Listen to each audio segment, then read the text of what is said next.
प्रयागराज में इस वर्ष महाकुंभ का आयोजन भी होने जा रहा है 13 जनवरी से लेकर के 26 फरवरी तक। यानी दुनिया का ये सबसे बड़ा आयोजन होता है, सबसे बड़ा समागम होता है।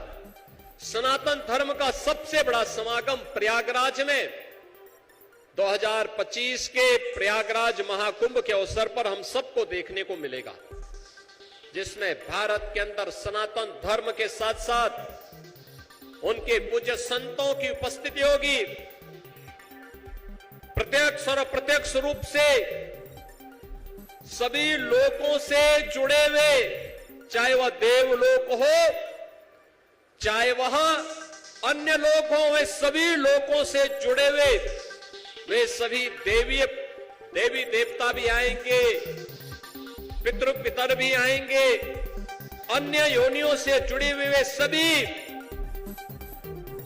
पवित्र आत्माएं भी इस अवसर पर वहां पर इस आयोजन में सहभागी बनकर के गंगा, यमुना और सरस्वती के पावन त्रिवेणी के संगम में स्नान करके पूज्य संतों का सानिध्य प्राप्त करेंगे। उस सानिध्य का सहभाग हम सबको प्राप्त हो, इसका आयोजन पूज्य संतों के मार्गदर्शन में, उनके नेतृत्व में भारतीय जनता पार्टी की डबल इंजन की सरकार प्रयागराज में इस आयोजन को करने जा रही है। विरासत के प्रति सम्मान का भाव क्या होना है, पेवा में तो आप देख रहे हैं, और सरकार भी इसमें पीछे नहीं है। हरियाणा की सरकार इस पवित्र सरस्वती नदी के पुनर्जीवन के लिए कार्य कर रही है। सरकार कार्य कर रही है, संतों की भी और भक्तों की भी जिम्मेदारी बनती है कि इस पवित्र कार्यक्रम के साथ हम सब जुड़े। विरासत के प्रति सम्मान का ही भाव है कि आज आप उत्तर प्रदेश के काशी में जाएंगे तो काशी में भगवान विश्वनाथ का भव्य धाम आपको देखने को मिलेगा। पहले काशी में भगवान विश्वनाथ के धाम में 10 श्रद्धालु एक साथ एकत्र नहीं हो पाते थे, बहुत संकरी गली थी, और आज 50,000 श्रद्धालु एक साथ वहां इकट्ठा हो सकता है।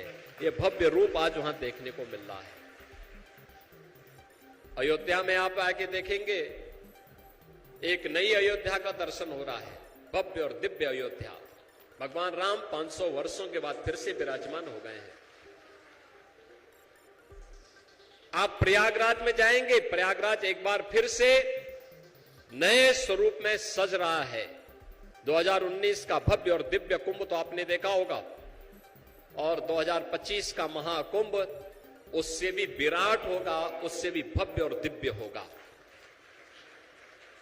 ऐसे ही हर एक उस पवित्र स्थल को जो हम सबकी सनातन धर्म की विरासत से जुड़ा हुआ है, अवतारी परंपरा से जुड़ा हुआ है, सिद्धों संतों की परंपरा से जुड़ा हुआ है, ये डबल इंजन की सरकार उसका संरक्षण करने के लिए पूरी प्रतिबद्धता के साथ कार्य कर रही है। क्योंकि विरासत का संरक्षण करके ही हम उज्जवल भविष्य की कामना को सार्थक कर पाएंगे, और 2047 में भारत को विकसित भारत बनाना है तो विरासत और विकास, विरासत और विकास का अद्भुत संगम भारत को दुनिया के सामने सबसे बड़ी ताकत के रूप में स्थापित करने में सफल होगा।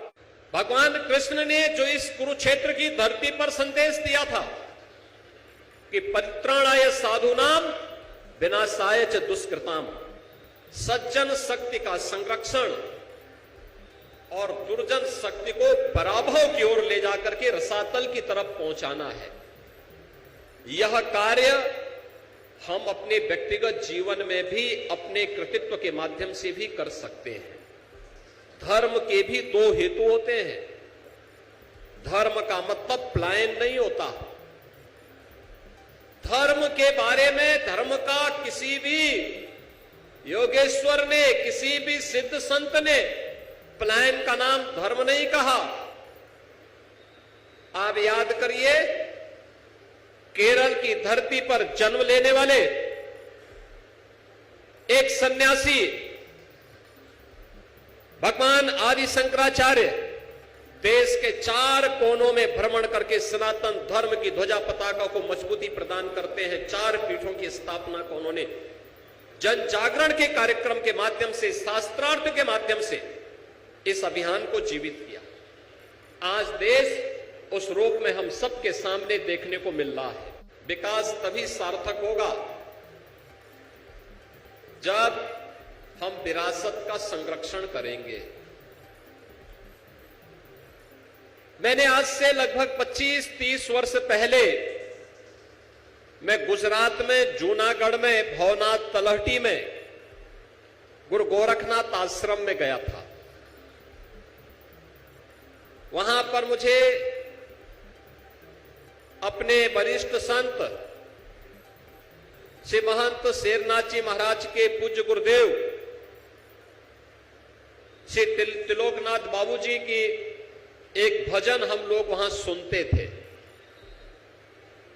जिन्होंने संतों की महत्ता के बारे में कहा कि संत है सुहागी रहते सदा मगन और जाते हैं जिस लोक में करते सदा चमन। और मुझे तो चमन आज आपको यहां पेवा में देखने को मिल रहा होगा कि जो यहां पर अभी श्री महंत बालकनाथ जी महाराज कह रहे थे, 4 पीढ़ी से ऐसे नीचे की ओर, पतन की ओर जा रहा एक पवित्र सिद्ध की यह पावन धरा, पवित्र स्थान एक योग्य योगी के आने के बाद कैसे उत्थान की ओर अग्रसर होता हुआ गया है, यह भी आप सबने देखा होगा पिछले कुछ वर्षों के अंदर। यह नाथ संप्रदाय के एक सुप्रसिद्ध सिद्ध योगी गरीबनाथ जी महाराज की पावन धरा है। उनके बारे में कहा जाता है कि नाथ पंथ के 9 नाथों की परंपरा सत्यनाथ जी की परंपरा के वे अवतारी योगी थे और सत्यनाथ की योग की परंपरा को उन्होंने इस स्थान से विस्तार दिया था। और सत्यनाथ के योगी देश के अंदर जहां कहीं भी रहते हैं वे अपना स्थान पेवा को मानते हैं। उनका सिर माथा पेवा है, पेवा की धरा है, यानी पेवा की धरा है। और यहां से ये विस्तार लेता हुआ देश के अलग अलग कोने में फैलता गया। यहां की स्थिति हम सबके संज्ञान में थी